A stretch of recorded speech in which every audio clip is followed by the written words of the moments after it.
Welcome back to Minutes of Positivity. I am joined today with the CEO and founder of SoftxSavage, Laura Martin. Thank you for joining me today. I'm so excited. Thanks for having wanted me. to say share because we have some really exciting news to share. You're engaged. I know. Oh my gosh, that's so fun. You just got engaged on Sunday. I did. Congratulations. Thank you so much. And I think what's so incredible about the fact that you just got engaged is it's a testament to kind of the work that you do and how you got here. And so I want to talk about that. And first, I also want to just say, I don't know if you've met the flu, but I met her recently, and she's not a nice person. And so that is why I sound like this. I am recovering from that. And I so kind of like it. It's like sexy. Right? It's It's got a little bit of, Welcome. I can do it too. We could just talk some ASMR. No, How are you seriously. guys doing? Yeah, so if you hear some sniffles, it's me over in the corner.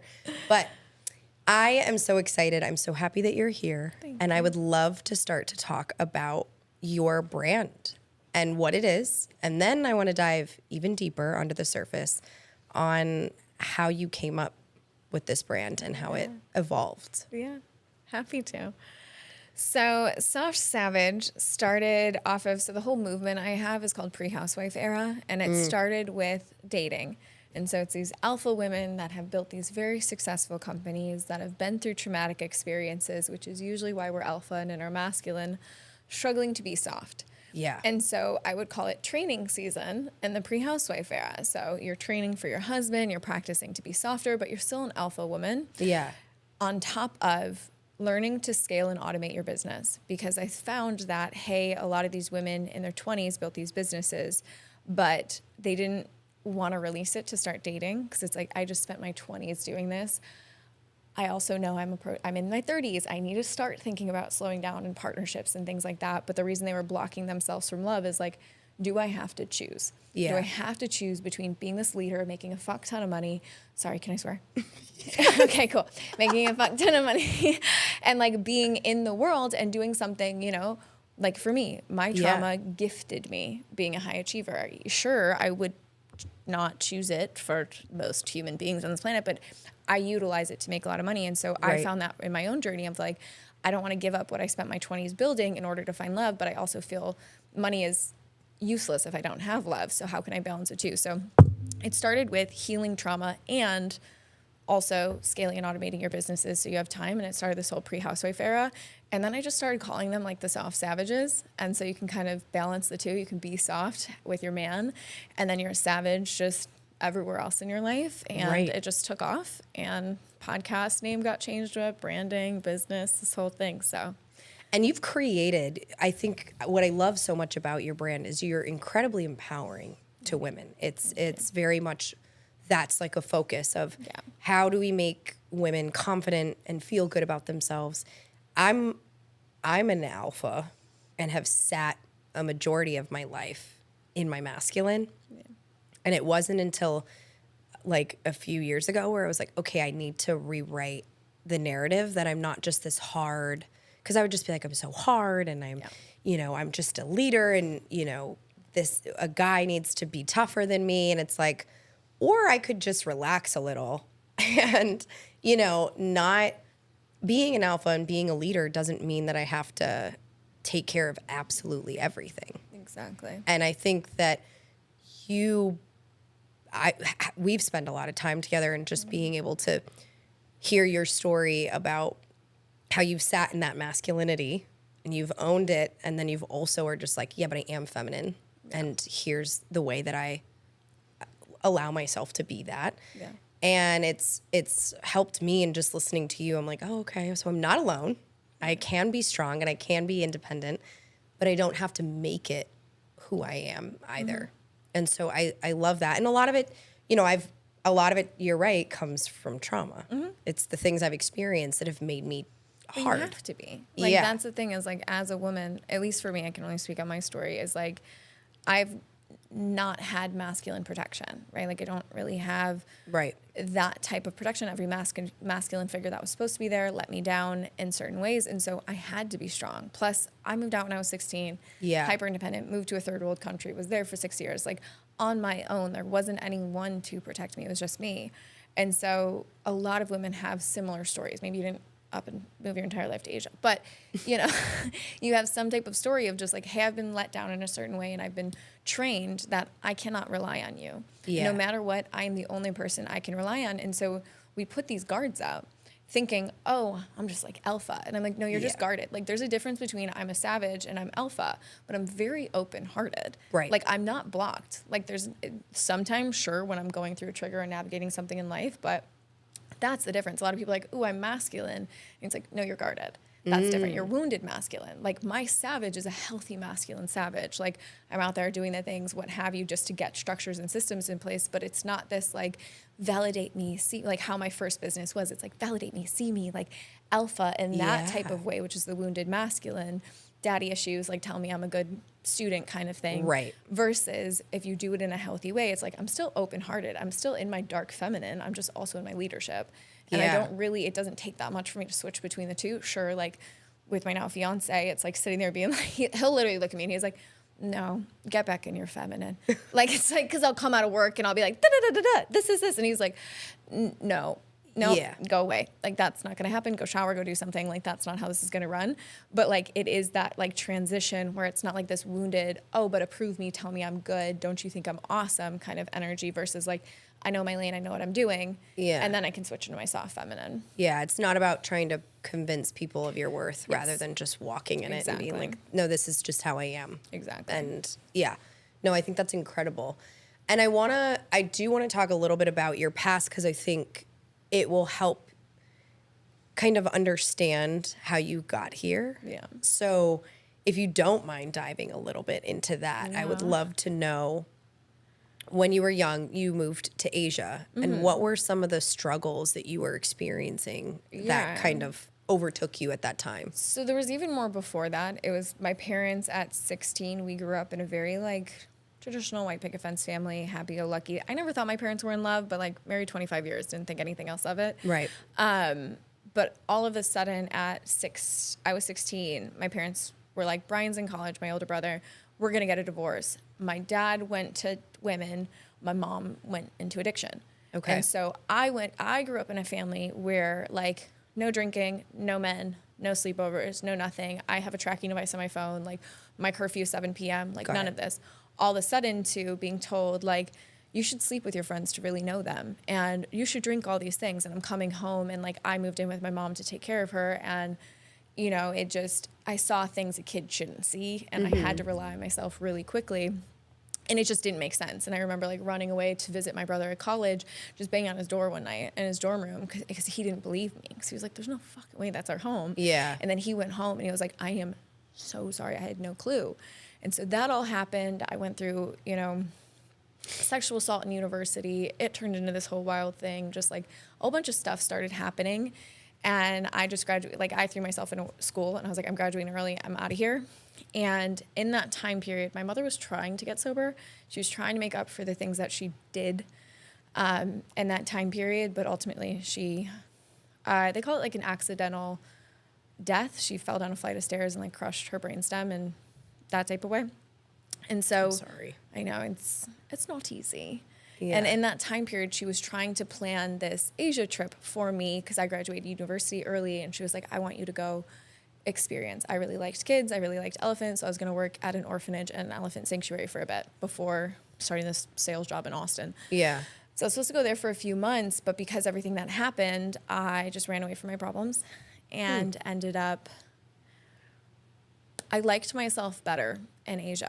And I went there and I wasn't reminded of all of the chaos that had ensued at this time I was 22. So in however many years that is, 6 years. And ultimately you can't run away from your trauma. Yeah. And so everything my mother had been trying to protect me from with like the tracking devices and stuff when I was younger was trying to prevent me from living out her trauma and her addictions at 22 when she was a kid. I ended up repeating that. I met a guy getting heavily into drugs, domestic violence, almost died twice. Like these types of things.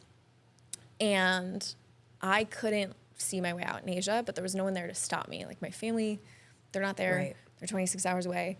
They know something's going on because I am now 95 pounds and they're hardly hearing from me and all these kind of things. And they knew certain things were going on, but how do you stop it? And it wasn't until this moment when I was 24 that I almost took my life. And I can't tell you, it was something that just came over me that was like, this isn't for you. Like what you're going through is not for you. Were you still there, or I was still in had Asia. you come back? I was still in Asia. And it was like, just get up.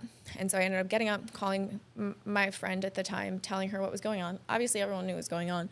And she's like, you have really messed up with a relationship with food, because I also had an intense eating disorder. And so she was like, you go study it. Go become a health coach. Go whatever. Just study food to figure out something. Educate yourself so you can get your ass together and do things. Fell in love with it. And so they saw in Asia, they saw me being their drug dealer to now being healthy and like broadcasting it online. What a change. And they were like, how did you do that? Like, how can I pay you to do that? I was like, that seems like a better way to get paid from you guys than like the things I was doing. Yeah. And so that switch, that took off very quickly because I was the only foreign girl in Asia. And then around around COVID, so 2020, the second wave was coming in and I was like, I have all the money I could ever want. I live in I'm looking at a house in a tropical island, like the most extraordinary friends on the planet. And every night I would come home and I'm like, all I want is love. All I want. And so I had this like meditation, I don't know what it was, that just like came through that like, my man's in America. And I was like, no, ignore it. No, ignore it. No, ignore it. And then finally it was so intense that like randomly I bought a one-way ticket back to America. My friends, my team, my assistant, they're like, what? And I'm like, yeah, sorry, just like have to go on this like jump that I feel. There's a quest that's waiting for me. Exactly. I was like, I don't know. It's just so strong. And so I shut down my office in Thailand, kept my office open in Singapore, and moved back to America and had a very humbling experience restarting in my dad's spare bedroom and a fold-up table. And I'm like, this is horrible. Yeah. And then went on this whole pre-housewife part because I realized I had a shit ton of trauma I hadn't dealt with since that relationship. And now finding love, that's going to come up. That's going to be very triggering. And I didn't know that. So that was like the trauma side I went on. And also starting my business online. Like my stuff was all in person. And this whole, like I was somebody, like it wasn't that hard. I had sold out events, like 200 people to see me speak. Like it was so easy. Right. And then I come to this online space. No one knows you. Like it is so loud. It is so much to do. It is so much tech. I was like, this is a different ballgame. Mm-hmm. Okay. Very humbling, very not demure, whatever the fuck. And I'm like, I can't do this. And it just started my career completely over again. And that's what started this whole balance between healing my trauma to find love and also figuring out how to scale and automate a business so that when I do find love, I have time for it. Because that was another thing that was big for me. And you're prepared in a way where you're like, I'm not going to sabotage this myself. Whole thing. Yeah. So it's a whole journey of just like overcoming all of that, leaving all of that, healing, and then coming back to America, which I think that's what Thailand, because that's where I was Thailand was for, is just to like go figure out your identity outside of the shit storm that happened in your life, and you're obviously going to make a mess. And then by the time coming back to America, it was like, okay, I'm ready to settle. Like I'm figuring out like human existence now. Like Thailand's not real. Like it's literally a simulation. It's not real life. And like you come here and it's like, okay, now I'm ready to be an adult, like sort my shit out, look at my stuff, put things together and take responsibility. And so that's kind of just been the journey the last, I guess I've been back like 4 years now. And do you find that when you were navigating all of that in Thailand, it was kind of like looking back, your perspective is more so, I needed to go through all of that rather than, because of course you don't wish that you had to. Yeah. But it was almost like, if you didn't go through it then, would you have gone through it later? Like now, would you be going through it? And well, so it's like, look at all of it. It's like I was on that path already. I could smash a bottle of Jameson a night in college. Like in my 20s, like alcohol and me and cocaine, it was like like I was on the same path as my mother.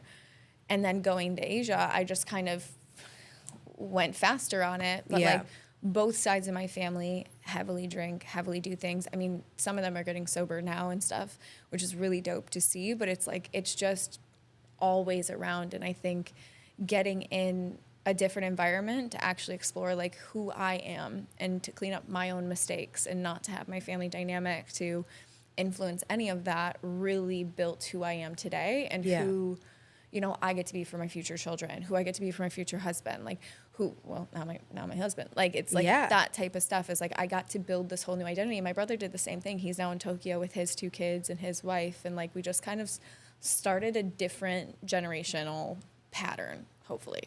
Absolutely. Because whatever your future kids, your family,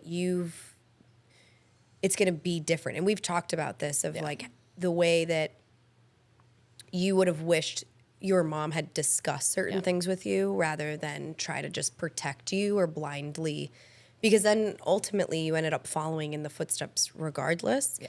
And so you've mentioned, which I thought was really powerful, is having those conversations when you guys are ready to have kids and when you have them and what that looks like rather than just blinding them from life. And I think that is really powerful because you give them the tools, you know, and the reasons, because all people ever want is the why. Yeah. Well, why did you do that? And why this and why that? And so I think to provide that ultimately allows clarity, and you're like, okay, so I'm not going to do that because my mom did this and this is what she said. And I think that takes a lot of strength because it's not, you know, what we do sometimes doesn't feel good. And when you've healed it, you're like, I don't need to talk about this again. Yeah.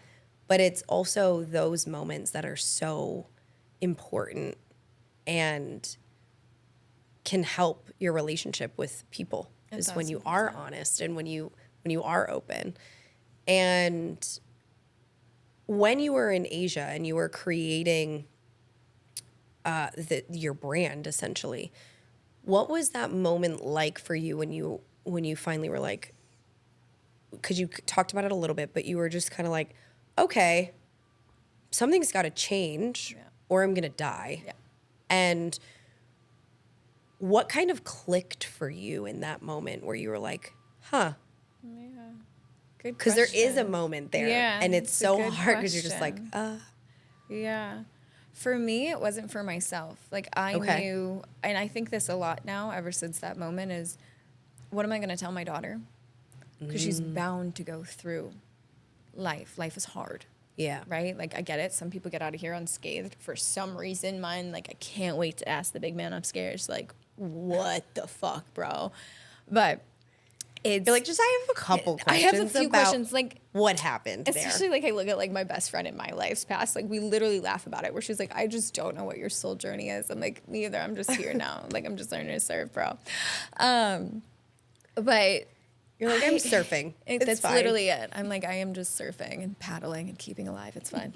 I love it. It's fun. We get paid for it. So yeah, exactly. The turning, I mean, it was that. It was just like, this is for my future daughter.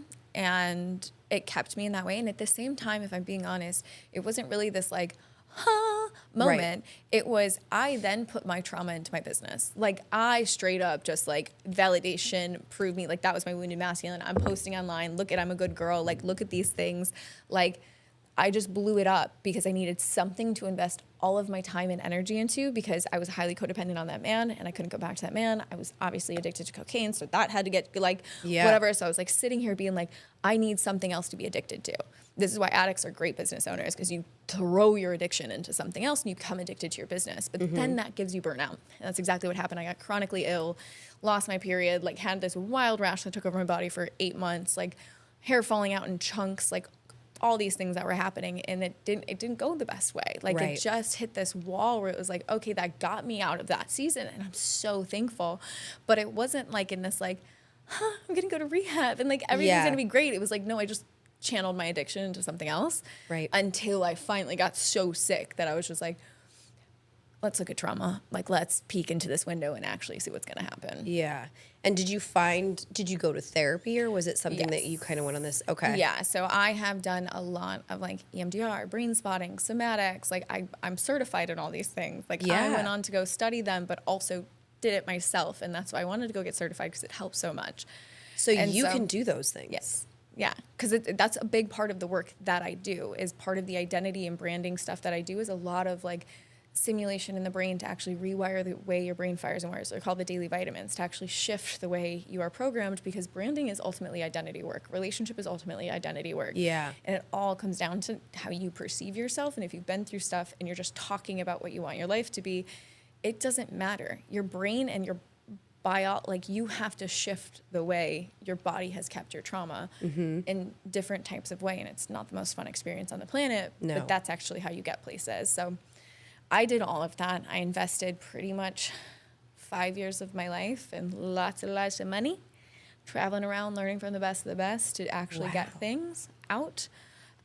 Still not perfect. There's obviously things, especially in this like new marriage, there's other triggers that come up the deeper you get with someone. Right. But it's the beautiful experience of knowing like, okay, like this is for the better good. Like it's going to be rough, obviously, but like use the tools, get through this stuff, come out the other side.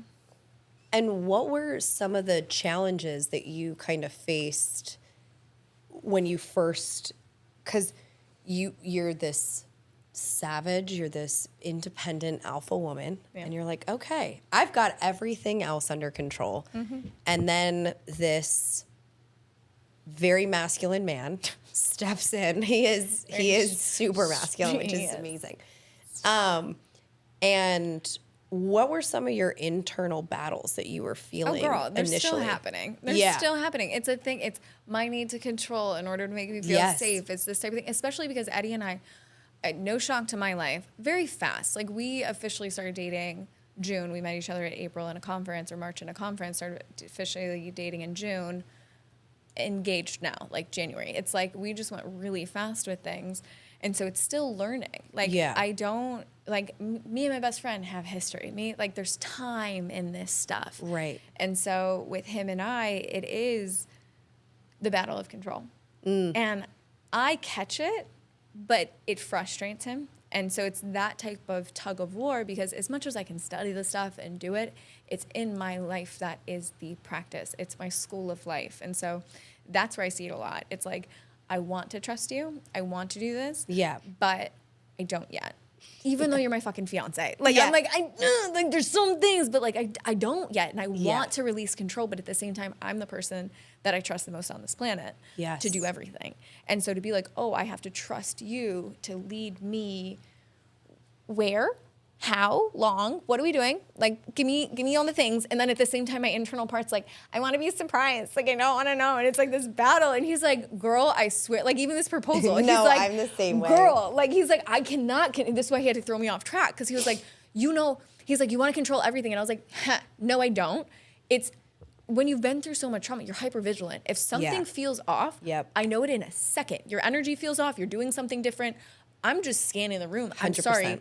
It makes me a lot of money in branding to be hyper vigilant, but like not so helpful in a relationship where you're just like, you're being weird. What's going on? Yeah. Your energy's off. What's do you going even on? Like me anymore? Oh, I do that to him all the time. Do you love me? And he's like, I literally put a ring on it. What else do you need? And I was like, I don't know. Like I woke up today and I had like, you're like, tell me again. And I was like, are you mad at me? And he's like, I just woke up.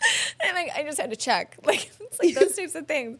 It's like, I'm still human. Like I can have all this knowledge. And then you're I'm just still like, human. I'm still going through this journey of life. We literally got into a tiff before I came here. And I'm like, yay, engagement.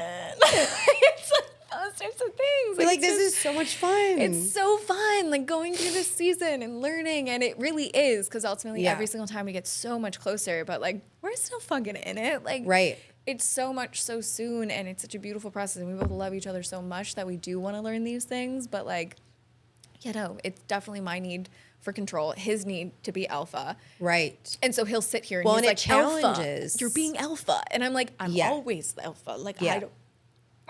Like, I've noticed that, like, that I often come off as like a challenge. Yeah. And it's like, I'm not actually challenging you. This is how I am. Yep. And so sometimes when I'm talking to, like if I'm on a date or something and I try to be super soft because I'm like, I feel like I could run your entire world like better than you. That's the momager coming out where you're like, I could do this, I could do this. And like you have to breathe and just be like. And a lot of that is on me, because then you turn around and you're like, I don't want to be this guy's mom. But it's like, I stepped into that role. Yeah. Like I did that. I didn't. Oh, I have to bite my tongue all the time with Eddie where I'm just like, you will learn. Like he gets into things, business deals, stuff, and instantly my body is like, nope. Like well, your and it's that whole intuition. let them theory that I'm obsessed with Exactly. right now. Is like, Exactly. okay. Just let him do it. You're going to figure it out. Like the thing that I have to remind myself is, yes, he is 3 years younger than me. One, I constantly have to remind myself about that. And two, you have lived almost 30 years without me telling you what to do. Yeah. You can survive. And whether this is like our battle, it's like, I get that for him, but he's like, do this, clean this way, do these things, da da da. And I'm like, I don't know if you've met me. I've never scrubbed a floor in my life. Like that is not, I get it. My brand was pre-Housewife era, but like I will pay someone to do that. That's not ever what I'm going to do. And so it's like figuring these things out where it's like, we are different and that's okay. And I love also you stop for telling me it. what to do. Exactly. So eat you. Like, it's like those types of things. And then you're like sitting there and you're like, oh, I trust their leadership. Okay. Like, it's like that type of part where it's like, let them lead. Exactly. And it's this daily battle, literally daily battle of like, breathe, just like look at something else, do something else. But yeah, we navigate. Well, I think what's so amazing too is you've gone through a lot of things. You've had a lot of interesting relationships. And I do believe in we attract what we are, not what we want. And I had to learn that in an incredibly difficult way because I just remember, I've just looked back at the people I've entertained, whether that was in a romantic way or if that was just friends. And I'm very confused by a lot of it being who I am now. And I realized when you look back and you look at who you are in that moment, you're just like, oh, that makes sense. They were meeting me where I was, not where I thought I was. And so when you were in Thailand and you had this boyfriend who was not great, and did you like who you were?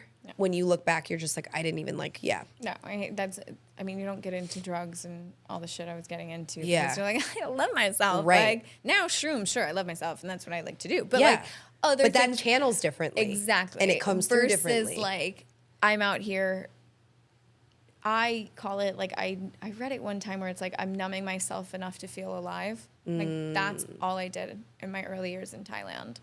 Where it was just these moments, I couldn't exist in the world, so I needed to use something to actually make me feel like I was of the world, like in it, because otherwise I just did not feel like I was here, and I couldn't understand, and so of course, I'm a match for this guy. And all the things that happen, it's like, I let you walk all over me, because I didn't think I was worthy of someone where it's like, now, trust me. There it is. Eddie knows. Like, he does something, I'm like, nope, I'm out, goodbye. Like, absolutely not. Well, and I think that's the key right there, is because there's a lot of times, there was moments where I just remember, whether that was like friends or whatever, there was a time where I blamed a lot, where I was like, oh, I can't believe this person treated me like this, and I can't, and they did it this many times. But when I started to look at it and I was like, well, why did I tolerate it that many times? It would be shame on them if they did it one time and I was like, okay, I'm washing my hands of you, we're done. But it didn't happen one time. It happened multiple times and I let it. So why did I tolerate that behavior? And I think that mindset, like that shift in the way I thought about certain things, it didn't feel great because I had to look internally. But it opened up so many other doors where I was just like, oh. And that's how, I felt this way. And it kind of just, it allowed me to know myself better and understand myself better so that I could attract the right kinds of people, the right kinds of opportunities, the right moments that I wanted to experience. And would you say that, you talked about how Eddie and you guys kind of moved quicker, but that's a testament probably to the fact that you just know yourself enough to go, if it's not him, you would have known right away. Have you experienced that feeling in all types of ways, business, friendships? Where you're just like, no, this doesn't feel good. I'm a very cutthroat decision person where it's like, as soon as it doesn't feel good, it's a no for me. Like, I do it with my clothes. I do it with all things. Where I'm like, I give people a little bit more leeway because it depends where are my hormones at that day. Am I hungry? And then after that, it's like, but if you do something where I'm just like, this isn't, and I'm very cutthroat in it now. Like, moving to Tampa is when I was like, quantum leaping. Like, I'm like, at the time coming here, I was like 19K in debt, like had no money, was going through a breakup, like all these kind of things. Whereas like I moved here and I was very intentional about who my friends were, but very intentional about what's surrounding me, understanding the subconscious, where it's not just what you're manifesting, but it's who you're around and what you're exhibiting and all these kind of things. And so I'm like, what is my external environment? So I'm always like that now, where it's like, what mentors am I around? What friends do I have around me? What's impacting my mindset? Like, what is my reality and how can I curate it? Because that's going to become my reality. Yeah. And so very cutthroat, and just like, if something is a no, I'm like, no, absolutely not. Especially this season. Like, I'm like, you're impacting so many things now. I'm like, it's just not going to happen. Right. So. Did you find that journey to becoming stronger in the power to say no and trust yourself, what was that kind of, what was the journey to, because I think that is such a, it's so important to be able to trust your gut and listen to it and know that it's not steering you. I think people forget that we have a majority of the answers inside of us. We always do. And we always seek, out. And I used to do that too, where I would seek outward validation or some type of tell me I'm making the right choice. But I'm like, how the heck do they know? Yeah. But I'm like totally putting my eggs in their basket, being like, am I doing the right thing? And I think there's so much power when you're just like, no, but thanks anyways, you know? Yeah. And so what was that journey like to get to a point where you just felt so confident in your decision making and you were just like, this is what it is? Yeah.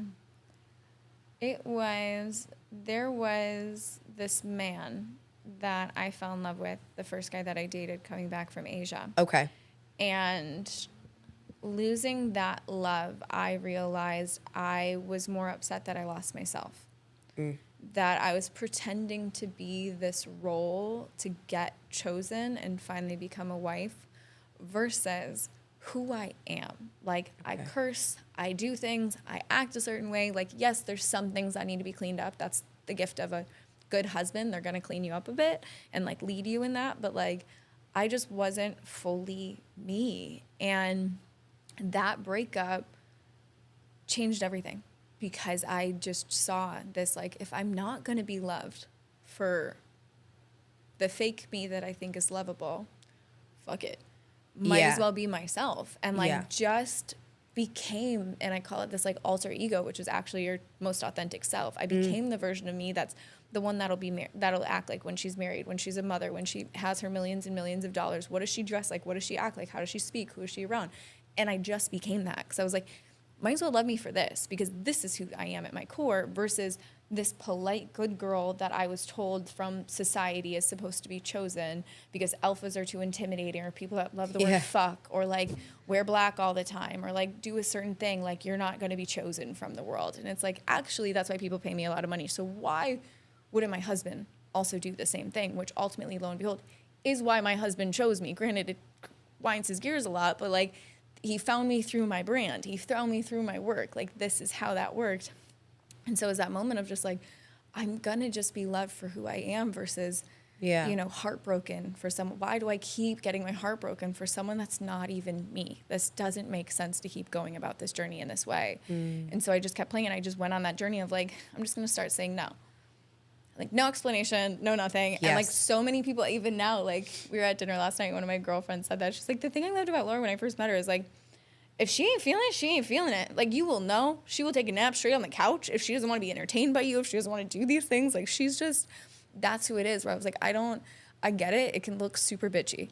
I get it. But like, but people know it. And I'm not intending it to be bitchy, but like, why am I going to fake it to you? I don't care if you like me. Like, I love me. This is something I found on like all of my intense stream strips is like me sitting here like laughing hysterically, being like, you know, when you know you're your best friends, like, it's like, you know, when you just like love yourself more, it's like that type of feeling I think we all want. And it only comes from liberating yourself from everyone else's expectations of you. And ultimately that sets so many other people free, triggers a shit ton of people.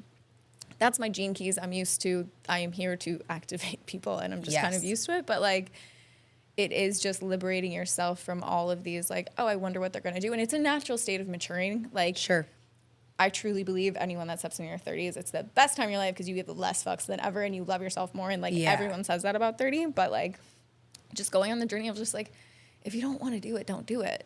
Like we have this thing where it was like, they didn't invite me. And I'm like, do you actually even want to be there? Yeah, right. Like, did you check in with yourself to like see, did you actually want to be that or did you just want to be included? Yeah. Fix that.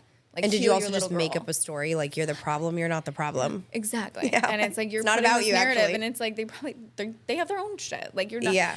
We all are the main characters in our own movie, and when we can realize that, we all have great movies. Just like when there's two main stars, a man and a woman, and it's this beautiful love story, but they're both main characters. Right. That's how all of life is. Yeah. And so can you just treat life in that essence and just honor yourself, liberate yourself, and then be the main character? Yeah. And you've taken all of this main character energy and you have filtered it into SoftxSavage, and you've made this incredible platform with so many women who you work with. And so I want to dive a little bit into that and just the work that you are doing and what's like your mission statement. What is your big, like, this is why I have this? To live a both and life. You know, To live a what? A both and life. Like, I don't think you ever have to choose. It's like, I agree. am completely delusional that it's like, I'm going to have millions of dollars and I'm going to be at every single soccer game. I'm going to be sitting there. I'm going to, whether it's soccer, but it's probably going to be basketball, but whatever it is, you know, I really do believe that I get to be, you know, wildly loved and a walking trigger. Like I do believe like I get to have sisterhood and a great marriage. I do get to believe I get to travel the world and have a home. Like I do believe we get to have these things versus like I have to act this way and stay in a box. And so my biggest thing is just liberate people. That's it. Like liberate the identity of what you thought that you were and actually channel who you are and have that be demonstrated through brand. That's where we're at. So do you do group sessions or do you do like one-on-one, like online coaching? I do one-on-one, but the thing with me, it's not my favorite thing. Like, I am more of a group person. Plus I think, again, expanders, when we can see people winning, it gets us a lot faster to where we want to go. So I'm a community person. So a lot of group programs and masterminds are my main focus. Do you do a lot of online or It's all online, yeah. Okay, it's all online. It's all online. And so how does one become a part of this community?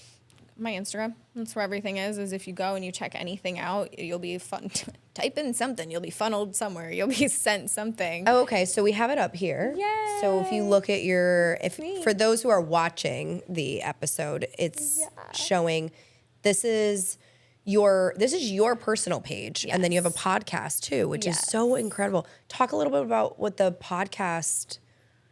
It's my favorite place, like honestly, on the entire internet. You get it. It's I like do. Where your heart is. I talk all about identity and branding and everything we've talked about here, being an alpha woman, the mix between the two. So, well, something you just talked about in one of I just watched it which I really appreciated, was your way that you talked about authenticity. Yes.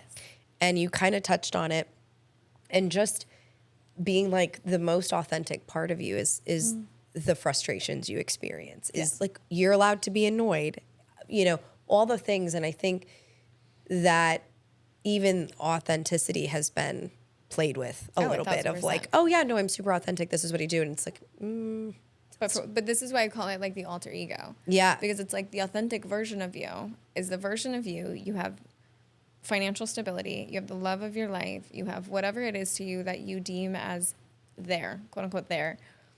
You become that now. Yeah. That's actually your most authentic version of you. Yeah. The version of you right now is not the most authentic version of you. This is why I said it in dating too. Don't be authentic when you go on a date, because you're living in your current reality, which is probably programmed with all your bullshit.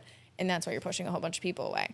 Come as the person where you're like, this is how I'm going to be when I'm married. This is how I'm going to act. It's like, because that is actually your safest version of you. Before all this shit came in, that was like that's your current self. My current self right now is dealing with all these things and navigating and stuff. But if I tap into my alter ego, that's my authentic version, because that's me in my purest form without all my current shit. And I feel, to your point, that when I've been something other than that, my nervous system will let me know. Oh yeah. And that's when the overthinking steps in, and I'm like, oh, should I have said that? And I'm like, well, if I was just myself, I wouldn't be questioning it, because it aligns with who I am. It aligns with my values and my moral compass. And when it doesn't, my nervous system lets me know.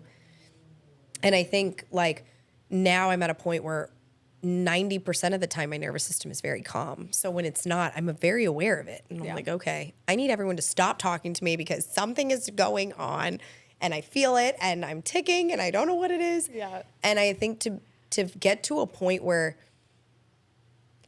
the chaos, you're like, oh my God, I'm feeling chaotic today, rather than, I'd rather have moments of chaos and like, whereas I used to live in chaos and was like, this is just how I live. And it's like, no, oh my gosh, no, I don't want to go back there. That was such a scary time. Yeah.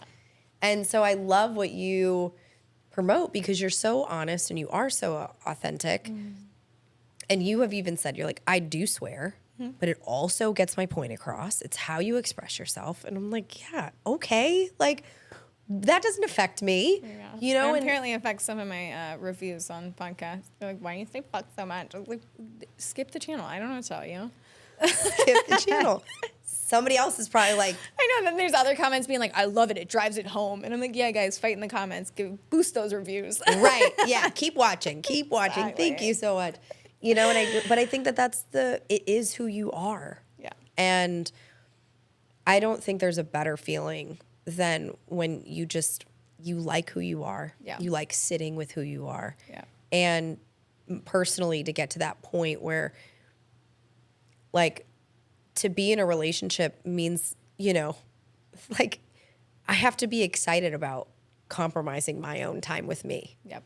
And that's a great place to be because I would rather be alone than to settle for something that doesn't work for me. Exactly. And I think that on all fronts. If that job opportunity doesn't feel right, I don't need to take it. Something else will come up.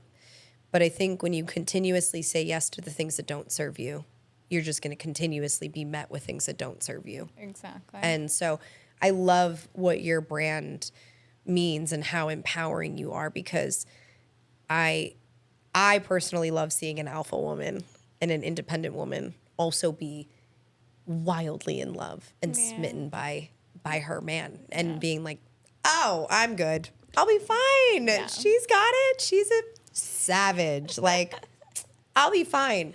And so it's so empowering, not only what you speak, but you also walk in that. Yeah. And so you lead by example. And I think that that's a beautiful thing. And that's why your brand works. Thank you. And so this is amazing. Go check her out. She is so incredible. And you can look on her Instagram. You can contact her. Yes, that is her engagement. It's so cute. I cried. So many. I watched it 400 times. Sent to me. Oh, same. I got so many videos sent to me of people actually crying from it. Like, no, I was cute. when I texted you and I was like, no actual tears, like, Yeah. because you know how you're like, oh my God, I'm crying. That's so. I needed you to know. I was like, no, I have actual tears. I'm so happy. It's so amazing, cute. and you get so excited. I know. When you scream, it was the best thing. That was the best part for me. I watched it 100 times just because you like screamed of excitement. I know, he's the cutest. And it's beautiful. And he goes, I don't know what to say. I'm like, I think you just have to ask me to marry you, but it's fine. You're like, it's not rocket science right fine. now. Yeah. But when you're nervous and it's like, Yeah, he was so nervous. it's so crazy. But thank you so much for joining me. Yeah, thank you for being thank such a you. powerhouse of a woman. And I'm really lucky and feel really lucky that you have entered my life. There's a reason we've become friends and I've loved spending time with you. And thank you for joining me on my podcast. Thank you so much. I'm so excited. All right, guys. Well, go check her out. She's amazing. Laura Martin on Instagram, SoftxSavage. And we'll see you next time.